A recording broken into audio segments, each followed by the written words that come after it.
Welcome to our program on Immigration and You. I am your immigration attorney Michael Fulwani, and once again we have with us attorney David Nachman, my partner. Namaste, Michael. Namaste, Adab, Sat Sri Akal, Adab.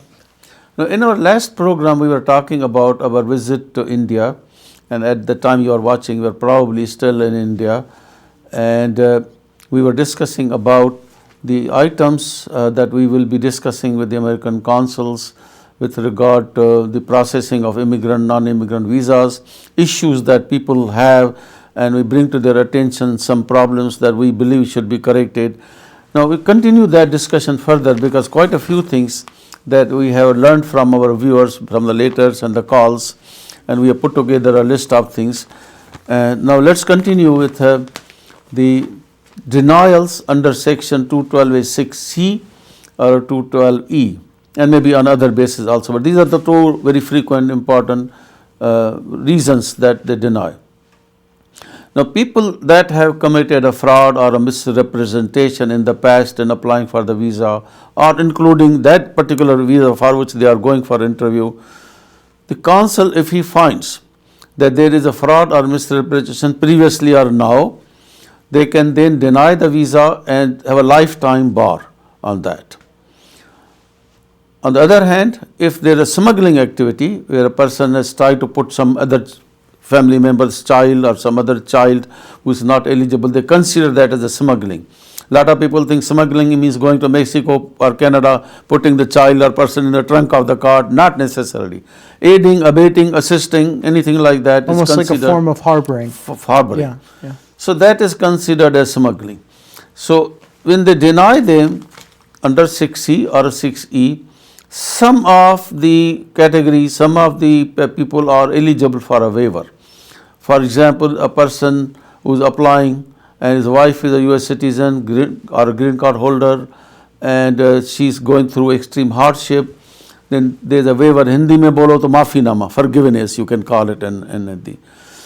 Now the American consuls sometimes will give indication, but a lot of times they just denial 6C, nothing. Now that's a big problem. When they deny, they should say something. Give us more information about the basis. Because when they come to us, they don't know. They say, Mr. Nachman, what does that mean? Right. It means that you have committed a fraud or a misrepresentation. But I have done nothing at all. I have not done anything. And you keep on asking the consul, and we have cases that, one of the cases that the congressmen, we have gone through, 2 congressmen asked, they are telling the same thing, 6C, and not giving detailed information, which is not correct. Well, how can we assist? Even if a client says apply for a waiver, but we must know what is the fraud, what is the misrepresentation charge. And again, you were discussing earlier about material and not material. Let's tell the people what is a material and what is not material. Well, that's, I think, the first part of the analysis in determining whether or not our clients require a waiver, Michael, and I think that we've discussed this on prior shows, is that the first thing we want to do before we say to our client, well, you have to get a waiver, is we have to determine whether or not the misrepresentation, this is with regard to misrepresentations or fraud, is whether or not they are material misrepresentations. Because if they're not material, there's no reason to get a waiver. So what do we mean by a material misrepresentation? Well, let's say, for example, if you are doing an H-1B non-immigrant visa, if a representation is made regarding experience or education, that is a material misrepresentation because it goes to the heart of the application or the petition itself. Whereas, let's say an individual on a DS-160 who's applying for an H-1B says that they lie about their height or weight. Well, their height and weight is completely irrelevant to the application that's being considered by the government. So those are immaterial representations. So that issue of materiality is the first one that we need to address. Once a determination is made that there is in fact materiality, then of course we have to look to whether or not we have a waiver. And then of course we look to the various prongs to determine whether or not an appropriate waiver can be done under the circumstances. There is some case like labor certification where it says a bachelor's degree and 2 years experience, for example. In the applicant, in the resume and the papers said a 5 years experience. They verified from the employer, and he says, no, it was only 3 years. They says, you are lying, and they charge 6C, fraud. Right. But there's no real fraud. Material, it's not material. It's not Because an issue. he meets right? the requirement of bachelor's in 2 years. So Correct. whether he had a 5 or a 3, what's the difference? Where is the fraud? It's a mistake, an error, Exactly. you can say. That's right. So the first issue that we have to look at is it material or not? If it is material, then it applies, then we need a waiver. Correct. If it's not material, we go back That's to the right. council and say, if you don't agree, let us go to the Department of State. That's Get right. advisory opinion. You cannot. And actually, that's what happened. They said, oh yeah, it's not material because he has 2 years. He meets the requirement, basically. Exactly. And it's a great way to save time and money for your client Right. because what you're doing is you're circumventing the need to obtain a waiver, which can sometimes cost a client a very significant amount of money. And by regulation or by policy, the councils have an advice that if the person you are denying under 6C or E, you must advise the applicant that he is eligible, if he is eligible. Advise. We are denying fraud, misrepresentation, but you are eligible and you may apply for a waiver. Sometimes they don't. So then we have to, basically when the person says 6C, it doesn't say anything about applying. Then we sit with the applicant and say what happened and what family you have, your wife, your husband or a father or a mother who has got extreme hardship. You are eligible. So we'll tell the council he is eligible, you are applying. Council say yes, of course. Correct. I mean, they should have written, but doesn't matter they wrote or not. He's eligible, he can apply for a waiver. Right. Again, this is where there's a gap, something happens. If they don't advise, the person is confused what to do and has to go to a lawyer to find out about eligibility of a waiver or not. Well, with regard to the eligibility for a waiver, that's a separate analysis, Michael, as you rightfully point out. And then the question becomes, number one, whether or not there's a qualifying relative. And as you know, that would be an immediate relative. And number two is the question of whether or not you have extreme hardship. And that's a very subjective determination, but one where we're able to marshal objective methodologies to show this extreme hardship. And then the third is this balancing test where whether or not the individual in the balance qualifies for the waiver. And that's sort of the three major prongs of determining whether or not the waiver is one, whether or not the individual qualifies for a waiver. Now, I think this is also a good time to point out to our viewers that there is a new provision that came out. It was actually a new rule that was published on January 3rd dealing with provisional waivers. We'll be talking a whole We're going to program on spend, that. exactly, hopefully next week we'll have an opportunity to discuss the provisional waivers and the new rule and what some of the nuances are. But I think it's just a good idea to mention it now Right. because it is something that's pending. The rule becomes It's in effective effect, on yeah. March 4th. Correct. So the final rule is out there. It was published on the 3rd. And so now what we're doing is we're working with our colleagues to try to figure out how this whole rule shakes out. Right. So, yeah. Also, we have some cases that we handle, so it's a practical things that we come to know when we're dealing with the clients and the consulates. Recently, we have seen that when the consul has denied under 221G asking for additional information and documents, and the client has submitted that, and a month goes by, 2 months go by, 3 months go by, they are saying, but they keep on coming to us, listen, we have submitted, and they cannot submit to the consul directly. They have to submit to that outsourcing company. That's right. And somehow there is something in the link missing, that those papers are either taking time from them to go to the consulate, Right. or in the consulate when they receive, they are not able to. It's not getting to the connect. ultimate source I where it should must be say, I going. must say that most consulate officers are working very hard. It's not that intentionally or anything. Sometimes the system, the way it is set up, is not getting it done. And that's where the council appreciate. Oh, then they let us find out why is that happening. Of And then they course. try to fix that. That's the whole Of course. purpose. Well, again, that was what I mean, was we don't go in adversarial position, you and me, to the council are complaining.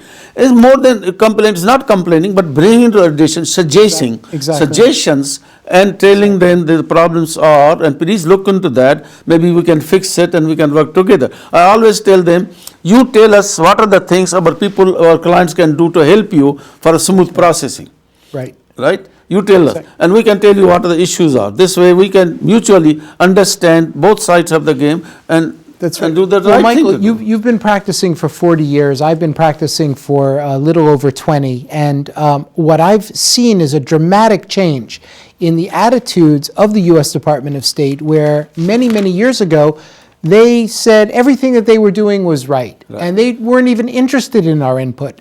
And that's why I find it very exciting when the U.S. consulate is writing back to us by email, inviting the opportunity to hear input about the process that they've set up. And that means that they are essentially admitting that there are places where they can become, where they can learn to do it better. And that's great. Also, thank all of our viewers, because we are on the TV, hundreds of thousands of people are watching the program, and we are able to get the feedback from our clients. And we tell the American consuls that we do the TV shows, and we have got That's right. 500,000 people watching everything, and then they are asking us questions, and they are bringing to our attentions, and we want to bring to you, and they request us that we should do something, and that's why we want to bring this matter to you so that we can fix the problem. So please thank you, our viewers, on that also. I thank our viewers because So, we couldn't do it without them. This reminds me of another problem that some people are complaining, which is a very bad thing, if that is happening.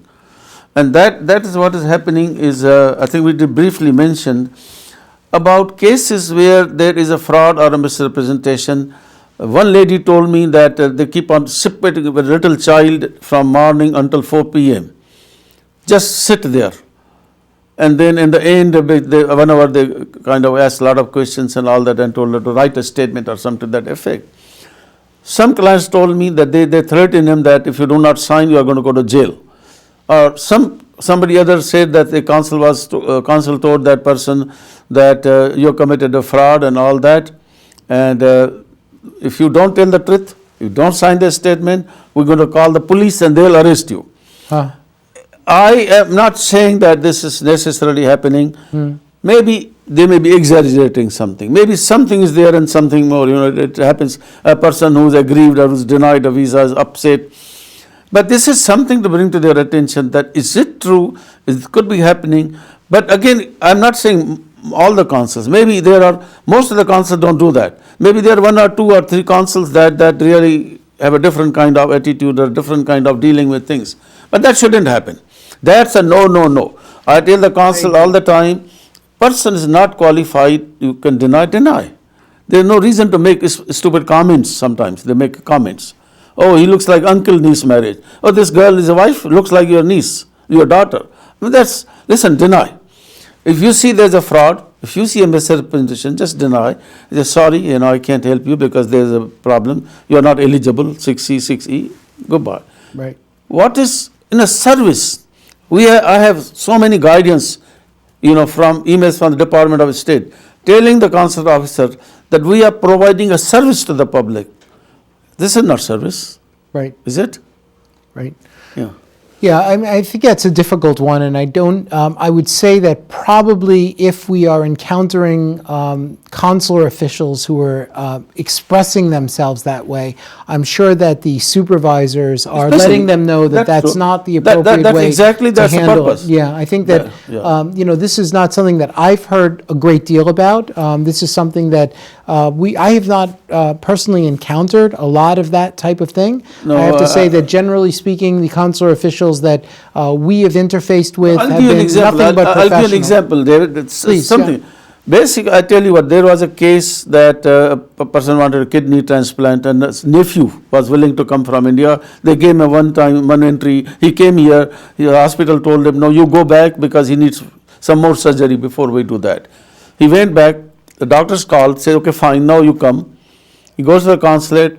214B, denial. I'm going to come to that. 240, we didn't even talk much about the NIV issues. Right. That we can talk a little later. So, and then brought the attention of the consul that this no 214B here. He came, he went back, he wants to come back again. Right. The consul immediately personally called the person, please come in. And this. Lot of those incidents I can tell you, the stories I can tell you. Yeah. But I think it helps. Some consul officers listen, understand, take care of the problem. And if we have time, next time, we can spend another 5 minutes on this NIVs, H1L1s, denials and all that. Yeah, sure, absolutely. Well, for this program, it's the end of the program. We thank you very much, David, and thank all of you for Pleasure. watching the program. And we'll talk a little bit more about this and also the provisional waivers that Next David program. just mentioned. Right. So thank you very much and goodbye.